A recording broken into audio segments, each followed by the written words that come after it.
Sir ନମସ୍କାର। ହଁ ନମସ୍କାର। ମୁଁ ଯୋଉ ପ୍ରଜ୍ଞା ଯାଇନଥିଲି ସାର୍ ଆପଣଙ୍କ ପାଖକୁ ଫାଇଲ ନେଇକି କାଲି ରାତିରେ। କିଏ? ମୁଁ ଯୋଉ ପ୍ରଜ୍ଞା ଯାଇଥିଲି ଡିଏସ୍ଡବ୍ଲ୍ୟୁ ଅଫିସ ଫାଇଲ ନେଇକି ଆପଣଙ୍କ ପାଖକୁ କାଲି ଡିଏସ୍ଡବ୍ଲ୍ୟୁ ଅଫିସରେ ସାର୍ ଯୋଉ ଫାଇଲ ନେଇକି କାଲି ଯାଇଥିଲି କଲେକ୍ଟର ସାର୍ ଯୋଉ ଅର୍ଡର କରିଛନ୍ତି ଆଜ୍ଞା। ହ୍ୟାଲୋ କଲେକ୍ଟର ଅର୍ଡର ହଁ ଯୋଉ ମୀନାକ୍ଷୀ ବିଶ୍ୱାଳର ଫାଇଲ ନେଇକି ସାର୍ ଯାଇଥିଲେ ଡିଏସ୍ଡବ୍ଲ୍ୟୁ ମ୍ୟାଡାମଙ୍କ ପିଓ ମ୍ୟାଡାମଙ୍କ ସହିତ ଆଜ୍ଞା। ସାର୍ ଏବେ ପୁଣି ଅର୍ଡର ଦେଲେଣି ଯେ ସସ୍ପେନସନ ଅର୍ଡର କରିବା ପାଇଁ କି ସାର୍ ଟିକେ ଆପଣ କହନ୍ତେନି ଆପଣ ଆସିଲା ପର୍ଯ୍ୟନ୍ତ ଟିକେ ତାକୁ ରଖିଥାନ୍ତେ। ଆପଣ ଟିକେ ଯଦି ଡାକିଲେଣି ତାହେଲେ ସେ ଅଲଗା କଥା ହବ ନା, ସେଟା ତ ମୁଁ କହିପାରିବିନି। ଯଦି କଲେକ୍ଟର ଲାଗି ମାନେ ତାର କାରଣ କଣ ମୁଁ କିଛି ଜାଣିନି। ମୁଁ ତ ଅଛି ଏବେ ଦିଲ୍ଲୀରେ ଅଛି ନା, ଟିକେ କିଛି କହିପାରିବିନି ଏବେ। ଟିକେ ମେସେଜ ଦେଇଥାନ୍ତେ ସାର୍, ଟିକେ ଆପଣ ଟିକେ ଜାଣିଛନ୍ତି ସବୁ ଜିନିଷ ସାର୍, ଟିକେ କନଭିନ୍ସ କରିଦେଇଥାନ୍ତେ ସାର୍। ଜାଣିଛନ୍ତି ଯେ ମୁଁ ଆଉ ଏଠି ଥିଲି, ମୁଁ ଏଠି ରହିଲି ଦିଲ୍ଲୀରେ ଅଛି ନା। ଆଜ୍ଞା ସାର୍ ଟିକେ ସାର୍ ମେସେଜ ସାର୍ଙ୍କୁ ଟିକେ ମେସେଜ କରି ଯାଇକି ଯଦି କନଭିନ୍ସ କରିବେ, ବାକି ତାଙ୍କ ଭିତରେ କିଏ କନଭିନ୍ସ କରିପାରିବେ କଣ କରିପାରିବେ।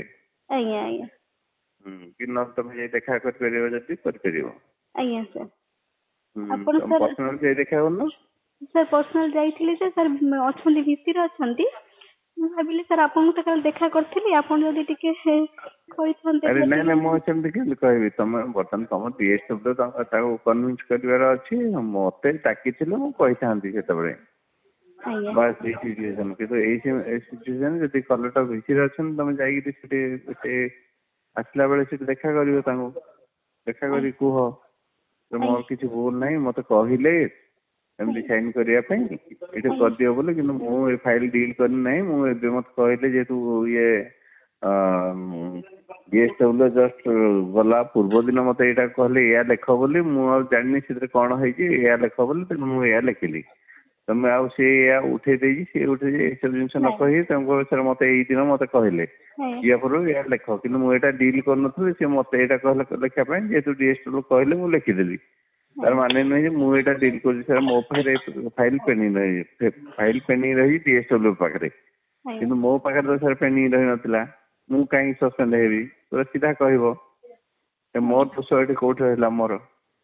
ମୁଁ ବି ଡିଲ୍ କରିନି। ମୁଁ ତ ଫାଇନାନ୍ସ କଥା ବୁଝୁଛି, ମତେ ଏଷ୍ଟାବ୍ଲିଶମେଣ୍ଟ କଥା ବୁଝୁନି। ମତେ କାହିଁକି ସାର୍ ସସ୍ପେଣ୍ଡ କରିବେ? ସେମିତି କହିବ। ମତେ ଖାଲି କହିଲେ ଲେଖିବା ପାଇଁ ମୁଁ ଲେଖିଦେଲି। ହେଲା, ତମେ ଯାଇକି ସେମିତି ଦେଖା କରିକି କୁହ, ତମେ ନିଜେ କୁହ। ହେଲା, ନମସ୍କାର। ଦେଖା କର, ସାହସ ଧରିକି ଦେଖା କର। ଆଜ୍ଞା ସାର୍ ଦେଖା କରିବି ସାର୍, ଅପେକ୍ଷା କରିବି। ହଁ ହଁ ହଁ ହଁ ନମସ୍କାର।